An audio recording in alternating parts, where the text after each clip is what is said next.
Isso aí, galera. Vamos continuar nossa análise aqui em relação ao artigo 5º da Constituição Federal. No bloco passado, nós tínhamos tratado aqui de alguns princípios na Constituição Federal, como aqui do inciso 35, galera? Nós tínhamos visto que ele se relaciona com o princípio da inafastabilidade do poder judiciário. Entendemos bem o princípio, entendemos bem o inciso e inclusive as suas exceções, ok? No inciso 36, nós tínhamos visto também que aqui ele possuía o princípio, possui, aliás, não é possuía, possui o princípio da segurança jurídica. Lembram-se disso, né? Maravilha! Galera, o próximo agora, inciso 37, não haverá juízo ou tribunal de exceção. O que a Constituição Federal quis dizer aqui, galera? Você não pode cometer um ato no qual ele não tinha Inclusive, nós vamos ver que isso daqui tem se relaciona com diversos outros incisos que nós começaremos a tratar a partir de agora, ok? Mas, em regra, seria que você não pode cometer um ato agora no qual já não tenha pré-determinado um juízo ao qual ele é que vai te julgar, vai te processar, te julgar e te condenar, ok? Se for o caso, da condenação. Então, isso aqui tem uma ideia de você cometer algo e ser posteriormente criado um juízo ou um tribunal. E isso é a ideia do inciso 37 de que não haverá juízo ou tribunal de exceção. Por exemplo, galera, quando a gente estuda a parte do Poder Judiciário, lá dos artigos 106 a 126 da Constituição Federal, lá nós estudamos que existe a Justiça Federal, que existe a Justiça do Trabalho, que existe a Justiça Eleitoral, que existe a Justiça Militar e que, por fim, ela vai tratar da Justiça Comum, ok? Então, as áreas já estão pré-determinadas na Constituição Federal, na parte de Poder Judiciário, dos artigos 106 a 126 da Constituição Federal. E isso, desta pré-determinação constitucional, tem uma relação direta com este inciso do artigo 5º, do que não haverá juízo ou tribunal de exceção. Então, aquilo que você vem a cometer vai ser julgado pela Justiça Federal, pela Justiça do Trabalho, pela Justiça Eleitoral, pela Justiça Militar ou pela Justiça Comum. Isso já está pré-determinado, ok? Alguns doutrinadores, eu até imagino realmente que aqui, pessoal, eu concordo que há uma ligação com o princípio do juiz natural, ok? Só que você vai ver que as questões de prova, elas cobram muito mais o juiz natural em outro dispositivo. Então aqui eu tenho uma certa crítica em parte da doutrina, não que ele não se relacione com o princípio do juiz natural. Com certeza, porque inclusive inclusive o que eu acabei de falar. Galera, nós temos a Constituição Federal de 106 a 126 determinando algumas justiças e dentro delas as quais serão relacionadas o cometimento de determinado ato. Tudo bem. Só que para os concursos públicos, galera, a cobrança do juiz natural está relacionada muito mais a outro inciso da Constituição Federal. Então é isso que você tem que tomar cuidado. Então aqui a gente pode colocar sim, podemos, claro, colocar que esse inciso está se relacionando ao princípio do juiz natural, mas de uma forma indireta, galera. Indireta. Aplica-se aqui sim o princípio do juiz natural, mas eu gostaria de incluir, aqui é grifo, vamos colocar dessa forma, um grifo meu, que seria de uma forma indireta. Por quê? Porque as questões de prova não cobram diretamente em relação a esse inciso aqui. As questões até cobram, num contexto geral, mas especificamente nós já chegaremos e vocês vão perceber que, de acordo com o inciso que nós chegaremos logo em breve, vocês vão perceber que lá realmente está muito mais nítido a ideia de se ter um juiz natural. Nós chegaremos até lá, ok? Estamos indo aqui na sequência, vendo e verificando todos os incisos. Então, não haverá juízo ou tribunal de exceção. Isso tem a ver com o princípio do juiz natural? De uma forma indireta, perfeito. Muitos doutrinadores aqui, grandes estudiosos do direito constitucional, classificam isso de uma forma diretamente ligada ao princípio do juiz natural, inclusive em sua obra nem colocando o outro inciso qual nós veremos, mas lembrando, galera, aqui a nossa preocupação é com o concurso público. A nossa preocupação é essa e ponto, acabou. não é discussão doutrinária, se for o caso de haver discussão doutrinária, porque em muitos aspectos constitucionais há que se ter a discussão doutrinária, ok? Por exemplo, quando a Constituição Federal, lá na parte de nacionalidade, relacionada com a parte de direitos políticos, quando ela diz que não haverá cassação de direitos políticos somente nos casos de suspensão e perda, né, dos direitos políticos, lá as 5 hipóteses, a Constituição Federal não diz quais são perda e quais são suspensão. Aquilo ali a gente tem que discutir no âmbito doutrinário, da classificação doutrinária, inclusive decisões dos próprios tribunais superiores, né, nesse caso específico, inclusive o Supremo Tribunal Federal. Então, em alguns determinados momentos, sim. Só que o nosso foco aqui é para as cobranças de prova em concurso público, né? Então, a gente não pode fugir daquilo que as bancas elas acabam determinando com uma incidência maior de cobranças, tá? Mas, em todo caso, realmente, claro que há uma relação com o princípio do juízo natural esse dispositivo, mas de uma forma indireta, porque eu vou classificar o outro depois para vocês de uma forma mais direta, que é mais cobrada em prova, ok? Então tá aí, não haverá juízo ou tribunal de exceção, ficou claro que você comete um determinado ato no qual previamente não estava determinado qual seria a esfera que você seria julgado, e daí vai ser criado um juízo e um tribunal de exceção, ok? Só para complementar também, galera, nós chegaremos daqui a pouco num dispositivo em que nós veremos, inclusive, que eu tinha comentado em relação ao caput do artigo 5º, onde ele fala lá da inviolabilidade, das 5 inviolabilidades, entre elas a inviolabilidade da vida, e nós discutimos lá que não é só de estar vivo, mas de manter uma vida digna, e que lá também tinha uma relação direta com o princípio do mínimo existencial. Nós veremos daqui a pouco, galera, que no Brasil, em determinado período, poderá haver pena de morte, ok? E ali, pessoal, tem uma característica de que haveria um juízo e um tribunal de exceção naquele caso específico de guerra, ok? Então existe uma excepcionalidade que nós já veremos em relação ao juízo ou tribunal de exceção. Legal? Tranquilo? Beleza, galera. Seguindo, pessoal, agora a gente vai falar do tribunal do júri. Muito cobrado também em prova e muito tranquilo no aspecto de cobrança das bancas em relação a ele. Olha lá. É reconhecida a instituição do júri com a organização que lhe der a lei. Então, a lei vai organizar o tribunal do júri, uma lei ordinária, já discutimos muito bem sobre isso. Assegurados. Então, o que vai ser assegurado o tribunal do júri, galera? Então, aqui, né, é o que nós conhecemos de tribunal do júri. Ok? Tribunal do júri. Com a organização que a lei lhe der, assegurados. Então, olha lá, galera. A plenitude de defesa,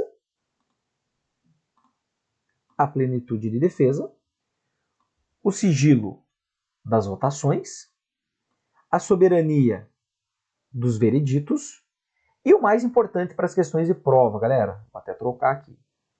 Esse seria a linha do tribunal do júri mais cobrada em prova, Então nós temos o tribunal do júri, a lei vai organizá-la, a própria Constituição Federal já traz 4 alíneas dizendo que tem que ser assegurado nessa legislação que vai organizar o tribunal do júri, que seria a plenitude de defesa, o sigilo das votações e a soberania dos vereditos. E por fim, a linha D, a competência para o julgamento dos crimes dolosos contra a vida. Galera, é isso que você não pode esquecer jamais. Deixa eu até... Opa, perdão, pessoal. Saiu fora aqui. Vai. Dos crimes dolosos contra a vida. Deixa eu tirar aqui o realce. Ô, louco, o que está acontecendo? Por que ele está... Perdão novamente, pessoal. Aí, eu tô clicando aqui na tela e ele está jogando para outra coluna. Olha lá. Galera, você vai por uma condenação perante o tribunal do júri se o crime for doloso.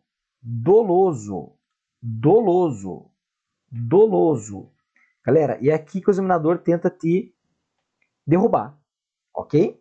Então, cuidado, galera. Principalmente quem vai fazer aí para a área policial, né? Que daqui você vai ficar muito mais atento a isso, né? Em relação ao dolo e em relação à culpa né? Ele é cobrado aqui em diversos dispositivos constitucionais também, né, galera? Quando a gente está tratando de dolo, é porque houve a intenção. Já no âmbito culposo, né, quando for o caso aqui a gente vai relembrar, já no âmbito culposo caberia por negligência, imprudência e imperícia.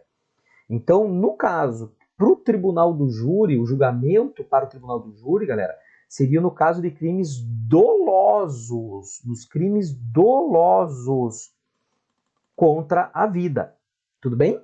Então, o que é importante? Você saber que o artigo 5º, ele autoriza a instituição do tribunal do júri, que esse tribunal do júri vai ser organizado através de uma lei ordinária e que a própria Constituição Federal já assegurou 4 alíneas trazidas aqui: a plenitude de defesa, o sigilo das votações, a soberania dos vereditos e, por fim, aquilo que é onde as bancas mais adoram explorar. A competência do tribunal do júri é para o julgamento dos crimes dolosos contra a vida, ok? Aqui não cabe uma discussão, galera, que muitas vezes quando nós passamos por esse dispositivo, né, no aspecto de, mas e se o crime for num dolo eventual, né, onde no primeiro momento parecia que seria uma culpa, mas no dolo eventual ele está assumindo o risco, mesmo não querendo, mas ele está assumindo o risco, porque o dolo é querer, né, é demonstrar a vontade, o agente tem que demonstrar a vontade.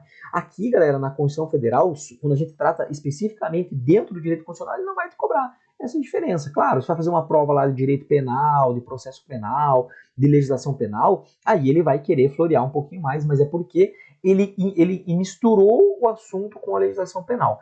Em provas de direito constitucional pura, não. O que ele vai brincar com você é em relação ao crime, vai tentar incluir um crime culposo ali, no qual não cabe daí o julgamento perante ao tribunal do júri, ok? Beleza? As alíneas caem de uma forma muito mais literal, galera. Então, por isso que a ideia é você dar uma gravada aqui, que vai ser assegurado ao tribunal do júri a plenitude de defesa, o sigilo das votações, a soberania dos vereditos. E a linha D em relação a esse aspecto do crime doloso. Tudo bem? E você conhecer e que há esse tribunal do júri no artigo 5º da Constituição Federal. Maravilha, galera? Fechou? Tranquilo? Show de bola, pessoal. Então vamos seguindo aqui, vamos para o próximo inciso. Inciso número 39. Deixa eu mudar de lado aqui para não atrapalhar vocês na tela. Deixa eu mudar de lado aqui. Só um pouquinho.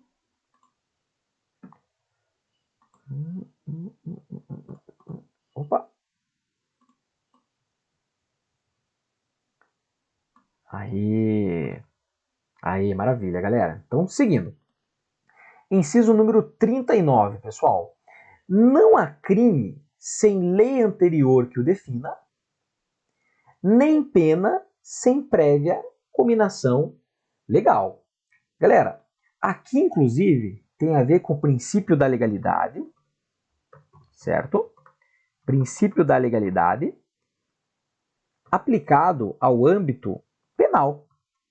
Princípio da legalidade aplicado ao âmbito penal. Então, não há crime sem lei anterior que o defina.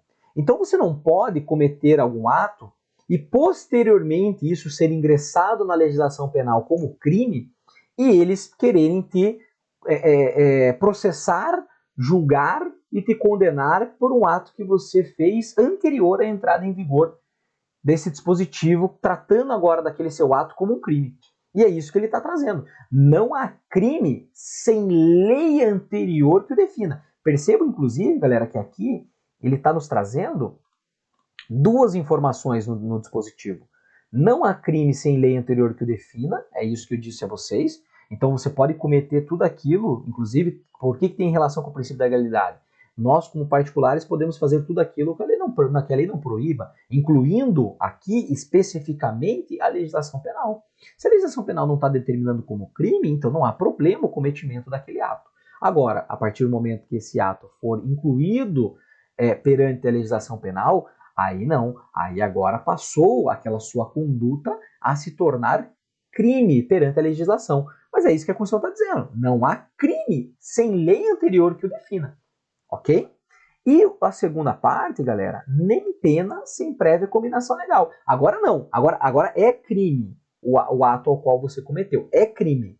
Só que a pena a qual você poderá sofrer né? Ela já tem que estar também disciplinada pela legislação penal. Então, nem pena sem prévia cominação legal. O juiz criminal não pode aplicar uma pena em você num ato o qual está disposto agora sim pela legislação penal, mas fora dos limites que a própria lei determinou, em termos de quantidade de anos do cumprimento da pena, né, em relação ao regime da pena, ok? Em relação a tudo isso, nem pena sem prévia cominação legal. Tudo bem aqui que o dispositivo traz duas informações relacionadas ao princípio da legalidade, isso especificamente na esfera penal. Tudo bem? Legal, galera. Próximo, pessoal. A lei penal não retroagirá, salvo para beneficiar o réu. Galera, um dispositivo muito também explorado pelas bancas de concurso público. Então ele traz uma regra geral em que a lei penal não pode retroagir, ok? A lei penal ela não vai poder retroagir. Nós sabemos que, na verdade, na legislação penal vão existir algumas peculiaridades, né? Quando a gente está falando, a gente está tratando lá de um ato que vai constituir um crime chamado de permanente. Então existem algumas exceções. Então, galera, você que está focado na área policial ou em outras áreas também, área jurídica, que é muito comumente também trabalhada a disciplina de penal, em direito constitucional, galera, vocês vão ver que as questões elas não vão entrar nas exceções em que a legislação penal pode trazer, ok? Então eu sempre repito isso porque é comum quando a gente está em aulas presenciais os alunos questionarem nesse sentido. Mas professor, mas nessa excepcionalidade, como que se aplicaria? Isso daí é matéria de outro ramo do direito. É matéria da legislação penal, seja no direito penal, seja no direito processual penal, ou seja na legislação penal. Ok? Daí lá nas questões de prova tratada dessas matérias é que você precisa verificar quais seriam as peculiaridades, ok? Aqui na Constituição Federal, nesse dispositivo, galera, no inciso 40 da Constituição Federal, ele vai dizer que a lei penal não retroagirá. Então essa é a grande regra geral, ok? Uma lei penal posterior, ela não pode retroagir alterando os efeitos dos quais as decisões judiciais no âmbito criminal já começaram a gerar os seus efeitos. Ok? Senão vira uma bagunça danada. Inclusive, galera, isso aqui tem relação com o princípio que nós vimos anteriormente em relação ao princípio da segurança jurídica. Ok? Em princípio da segurança jurídica. Mas vejam só, galera, ele vem e nos traz uma exceção. Ele vem e nos traz uma exceção, salvo para beneficiar o réu. E aqui você tem que lembrar de uma coisa, galera. Quando nós começamos a entender aqui o artigo 5º da Constituição Federal, nós lembramos que ele é fortemente influenciado pela Declaração Universal dos Direitos Humanos, lá de 1948, ok? Então, muitos dos dispositivos aqui da Constituição Federal, e a ideia geral da Constituição Federal, é o foco nos direitos humanos, ok? Então, por isso que esse dispositivo diz, espera aí, mas se a legislação alterou, e essa legislação agora, no âmbito penal, ela pode trazer um benefício ao réu, aí ela retroagiria, galera. Por conta justamente da dignidade da pessoa humana, por conta justamente da Constituição Federal ter um prisma voltado para os direitos humanos. Legal? Vamos dar um exemplo. Nós tivemos recentemente uma alteração no âmbito penal em relação à pena máxima no Brasil. A pena máxima no Brasil anterior, ela era de 30 anos e hoje, atualmente, ela passou a ser de 40 em regra geral, ok? Então veja, a legislação ela foi para beneficiar ou ela foi para prejudicar ainda o réu no âmbito da justiça criminal? Ela veio para apertar mais o cerco, não veio para beneficiar o réu, ela veio para prejudicar o réu, porque a pena foi aumentada, tudo bem? Nesse caso que ela prejudicaria o réu, ela vai retroagir? Não, não retroagiu. Mas digamos que se a alteração na legislação penal fosse ao contrário, se a pena que era de 30 passasse agora a ser de 20 anos, isso aí beneficiaria o réu? Sim, beneficiaria o réu. Então ela teria que retroagir a aplicação desta lei penal, ok? E nesse caso, galera, aqueles aos quais já tivessem cumprido o seu tempo de pena de 20 anos, de acordo com a nova legislação, seriam os que? Soltos a partir deste momento. Legal? Então é isso que o dispositivo 40 nos traz aqui. Show, galera. Seguindo, próximo. 41. A lei penal... volta. A lei penal era o do do 40. Agora o 41. A lei punirá qualquer discriminação atentatória dos direitos e liberdades fundamentais. Legal. Quando esse dispositivo cai, ele cai literal, galera. Então você tem que entender que a legislação infraconstitucional, ela vai trazer as punições para qualquer discriminação atentatória dos direitos e liberdades fundamentais. Tudo isso que a gente está estudando. Se nós verificarmos que está tendo um atentado contra esses direitos e essas liberdades aqui, as quais estamos tratando dentro do artigo 5º, galera, a lei vai punir este atentado contra esses direitos, ok? Então, o dispositivo, conforme eu já falei para vocês desde o início do artigo 5º, que a gente vem tratando aqui, né, já superamos a metade aqui dos incisos do artigo 5º, né, de que alguns deles, galera, para questão de prova, como o nosso foco são as provas de concurso público, caem numa certa literalidade. Não tem um envolto do inciso que a gente precise se aprofundar, ok? Tudo bem? Legal. O que eu peço sempre para vocês tomarem cuidado, galera, porque ainda existem, mesmo nas grandes bancas, quando a gente fala de Fundação Carlos Chagas, quando a gente fala de Sebrasp, até mesmo quando a gente falava da ESAF, né, que hoje ela não faz mais provas de concurso público, mas durante longos anos aí foi a maior banca de concurso público, né, porque tinha umas cobranças todas peculiares, com um grande aprofundamento, né, na forma de cobrar. O que eu peço sempre é chamar atenção é que mesmo essas grandes bancas, galera, às vezes eles ficam brincando com essa historinha de lei. Ah, se é uma lei ordinária, ah, se é uma lei complementar, conforme que está na literalidade, mesmo grandes bancas, galera, e em grandes concursos. Então, só isso que eu peço para vocês se atentarem, né, que quando a Constituição Federal ela traz lei, ela está sentindo lei aqui como uma lei ordinária. Se ele estiver falando da reserva, legal, nós já tratamos isso lá no primeiro encontro, quando nós falamos em relação à legalidade, ok? Então, em relação à legalidade que nós encontramos no inciso 2º, a gente discutiu lá no primeiro ou no segundo, não estou bem lembrado disso, mas que nós vimos que o princípio da legalidade ele é lato sensu, abrange a toda a pirâmide de Kelsen, mas quando a Constituição Federal se remete na forma da lei, de acordo com a lei, que a lei vai dizer, isso daí está falando da reserva legal. Aí é lei no sentido formal, aquela advinda do poder legislativo, ok? Então, só toma cuidado com isso, né, para você não perder questões de prova, que eu acho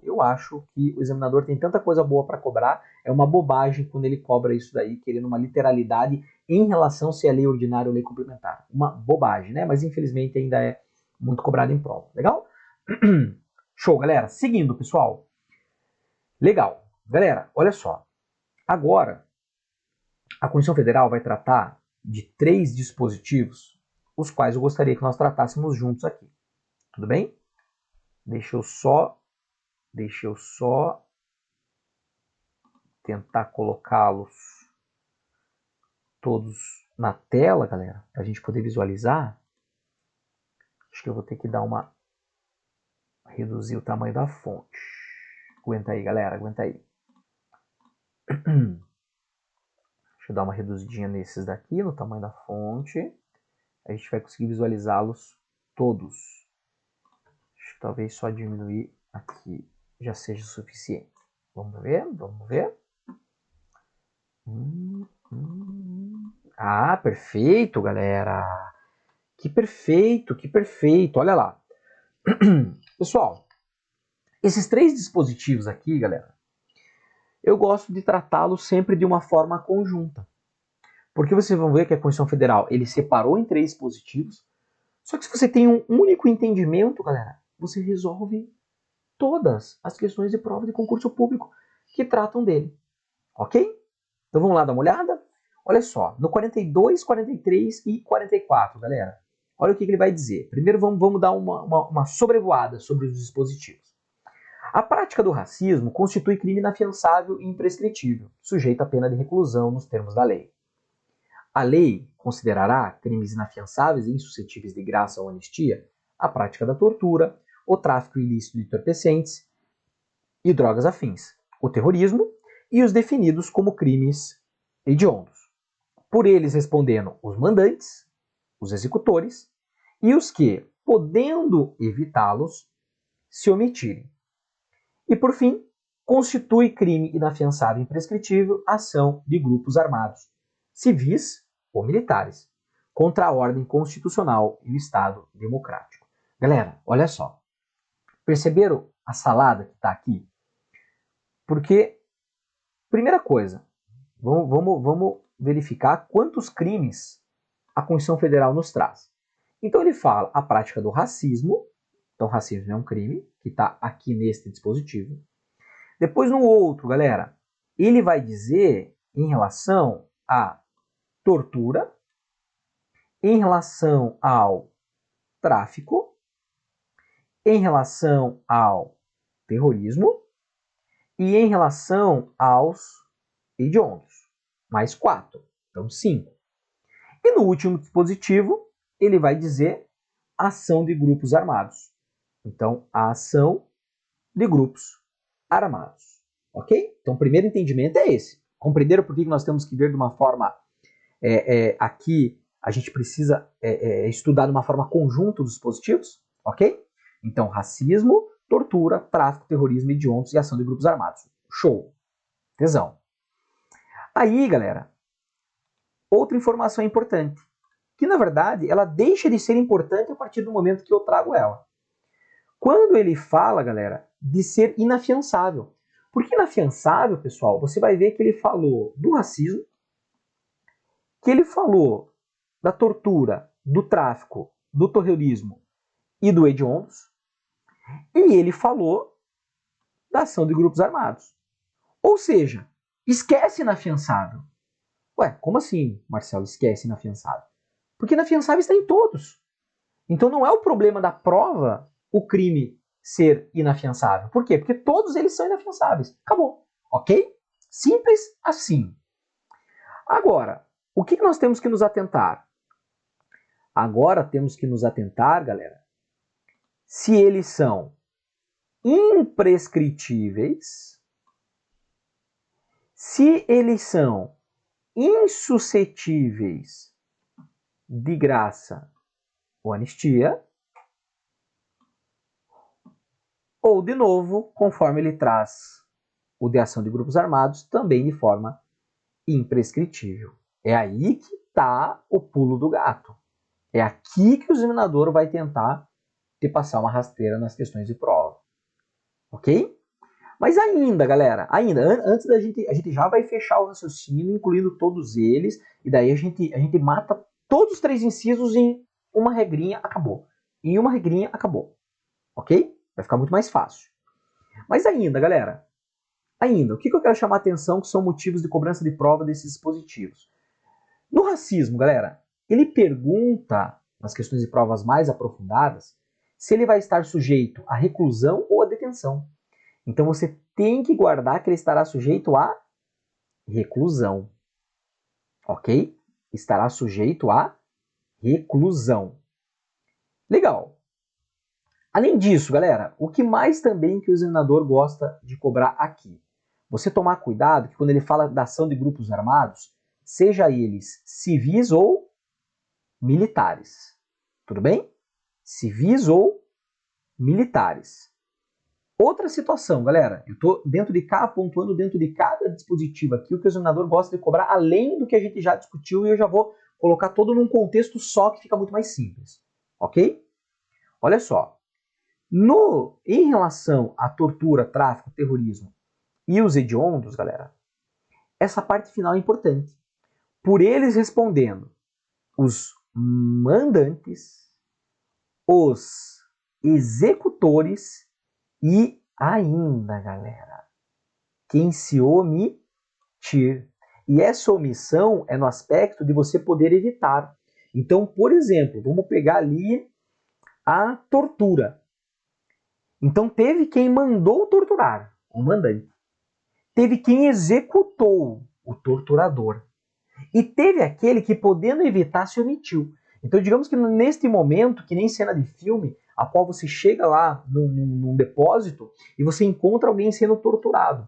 Você que mandou? Não. É você que está torturando? Não. Mas tu viu a bagaça, irmão, e tu não fez nada. Aí você poderia evitar e se omitir. Então cuidado que tu também entra no balaio. Claro, né, que na prática, vamos lá, a gente sabe que poderá ser dado voz de prisão a qualquer um do povo pode dar a voz de prisão, ok?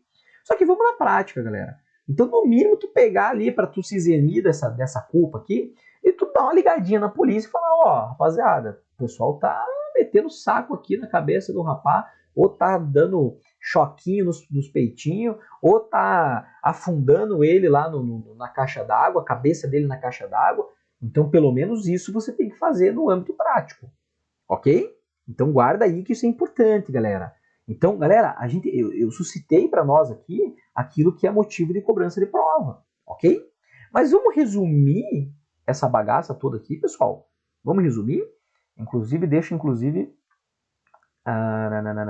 acho que se eu tirar... Deixa eu tirar aqui o regulamento, que acho que vai ficar melhor. Isso, daí a gente ganha mais um espaçozinho.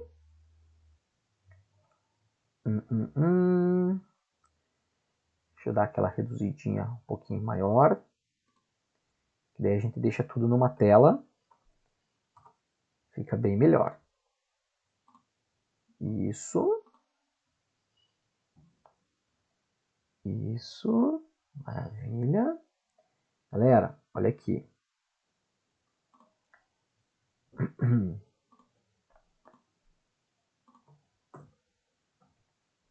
E para finalizarmos, galera, como é que a gente arruma essa bagaça toda aqui? Muito simples, galera. Muito simples.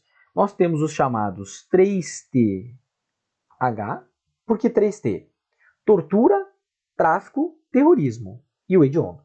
Ok? 3TH.